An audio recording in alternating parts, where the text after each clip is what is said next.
दोस्तों, अगर आप भी रोहित शर्मा को महान कप्तान मानते हैं तो हमारी इस वीडियो को लाइक जरूर कीजिएगा।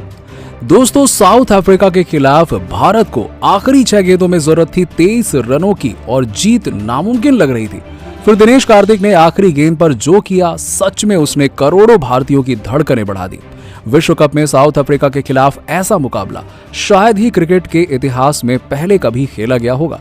तो आखिरकार रोमांच की सारी हदें पार कर देने वाले इस मुकाबले में दिनेश कार्तिक से लेकर रोहित शर्मा, विराट कोहली और ऋषभ पंत ने किस तरीके से दिलाई भारत को जीत, वो सब तो आपको हम बताएंगे अपनी इस वीडियो में। लेकिन उससे पहले इस पूरे मुकाबले की हाईलाइट भी हम आपको दिखाएंगे। और आपको क्या लगता है कि विराट कोहली, सूर्या और रोहित में कौन है खतरनाक बल्लेबाज? इस बात का जवाब नीचे हमें कॉमेंट सेक्शन में जरूर दीजिएगा। दोस्तों, साल 2022 का विश्व कप इतना ज्यादा रोमांचक होगा शायद ही किसी ने सोचा था। जहां 2 बार की विश्व चैंपियन क्वालिफायर राउंड से बाहर हो गई, उसके बाद आयरलैंड की टीम ने इंग्लैंड को हरा दिया, तो पाकिस्तान जिम्बाब्वे से हार गया। सांस रोक देने वाले मुकाबले में जहां रोमांचक मुकाबले में भारत ने पाकिस्तान को हरा दिया, तो रोंगटे खड़े कर देने वाले मुकाबले में 1 रन से जीता था जिम्बाब्वे। अब कुछ ऐसा ही मैच भारत और साउथ अफ्रीका के बीच भी देखने को मिलेगा, जिसने रोमांच की ऐसी पटकथा लिखी जिसे दुनिया भर के क्रिकेट प्रशंसक कभी नहीं भूल पाएंगे। दरअसल इस मैच में साउथ अफ्रीका ने हमें 225 रनों का विशालकाय लक्ष्य दिया। दोस्तों, क्विंटन डिकॉक और एडम मार्क्रम ने हमारे गेंदबाजों की जमकर धज्जियां उड़ाई। दरअसल दोस्तों, भारत की तरफ से एकमात्र भुवनेश्वर कुमार ही थे जिन्होंने अपने 4 ओवर में केवल 25 रन दिए और 2 बल्लेबाजों को पवेलियन की राह दिखाई। ताबड़तोड़ 65 रन की पारी जहां क्विंटन डिकॉक ने खेली, तो एडम मार्क्रम ने अपने बल्ले से 85 रन बना दिए। तो वहीं अंत में डेविड मिलर ने तूफानी 45 रन बनाकर अपनी टीम को एक ऐसे लक्ष्य तक पहुंचा दिया जहां से जीत लगभग अफ्रीका की ही मानी जा रही थी। दोस्तों, 225 रन बनाकर जीतना किसी भी टीम के लिए असंभव सा काम था, लेकिन टीम इंडिया इस विश्व कप में हार मानने को तैयार नहीं था। इसका नतीजा साउथ अफ्रीका के खिलाफ मुकाबले में देखने को मिला। इस मैच में एक बड़ा बदलाव हुआ था।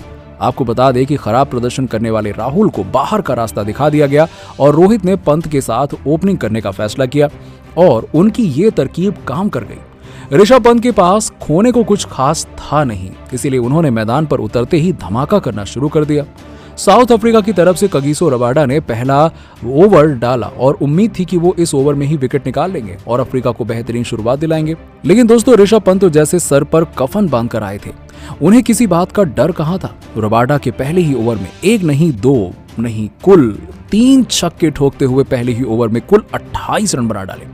भारत की शुरुआत बेहतरीन नहीं बल्कि विस्फोटक थी और पंत ने ऐसी शुरुआत कर दी कि अब दूसरी तरफ से कप्तान रोहित को भी जीत नजर आने लगी थी। फिर क्या था, दोनों ही बल्लेबाजों ने ताबड़तोड़ चौके और छक्कों की बरसात कर दी।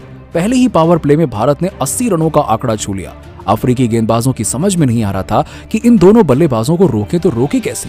हालांकि केवल 19 गेंदों में 50 रनों की विध्वंसक पारी खेलकर ऋषभ पंत आउट जरूर हो गए, लेकिन उन्होंने 5 छक्के लगाकर अपने गेंदबाजों की धज्जियां उड़ा दी। अब मैदान पर किंग कोहली ने एंट्री मार ली थी। कप्तान रोहित के साथ उन्होंने भारत को जीत दिलाने का जिम्मा उठा लिया। दोनों ही बल्लेबाजों ने भारत को 14 ओवरों के बाद 140 रनों के पार पहुंचा दिया। जहां रोहित ने धमाकेदार शतक लगाया तो वहीं विराट ने भी उनका बखूबी साथ निभाया। लेकिन दोस्तों, जीत अभी दूर थी। रोहित ने 30 गेंदों में 65 रनों की पारी जरूर खेली, लेकिन वो एंड्रिक नोजिया की गेंद पर बड़ा शॉट लगाने के चक्कर में कैच आउट हो गए। अब विराट कोहली का साथ निभाने मैदान पर आ चुके थे सूर्या। और दोस्तों, हमेशा बल्ले से कोहराम मचाने वाले सूर्या इस मैच में कुछ खास नहीं कर पाए। तबरेज शम्सी की गेंद पर छक्का लगाने के प्रयास में वो बाउंड्री पर एडम मार्क्रम को कैच थमा बैठे। अब विराट के साथ हार्दिक पांड्या थे और दोनों ने ताबड़तोड़ बल्लेबाजी करनी शुरू कर दी। 18 ओवर में जहां विराट ने धमाकेदार शतक लगाया, तो वहीं भारत भी 180 रनों तक पहुंच गया। लेकिन दोस्तों, अभी भी 2 ओवरों में 45 रन की जरूरत थी और 19वां ओवर आ गया था। एंड्रिक नोजिया लेकर आई ये ओवर। उनकी गेंदों पर बड़ा शॉट लगाना बेहद मुश्किल था, लेकिन फिर भी हार्दिक ने पहली 2 गेंदों पर ही 2 छक्के लगा दिए और इसके बाद उन्होंने सिंगल लिया और विराट कोहली को स्ट्राइक दे दी। इसके बाद विराट ने अगली गेंद पर खूबसूरत कवर ड्राइव लगा दिया जो सीधे चौका के लिए चली गई और अगली गेंद पर भी विराट स्ट्रेट ड्राइव लगाकर एक और चौका लगा दिया। अगली गेंद पर उन्होंने सिंगल लिया और स्ट्राइक अपने पास रखा और 19वें ओवर में 22 रन आ गए। और आपको बता दें कि अभी भी भारत को आखिरी ओवर में जीत के लिए 23 रनों की दरकार थी।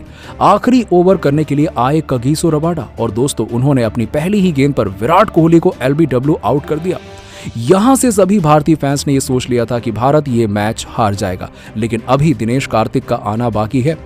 दोस्तों, कार्तिक आते हैं, रबाडा की अगली गेंद पर चौका लगा देते हैं और अब 4 गेंदों में भारत को जीत के लिए चाहिए थे 19 रन।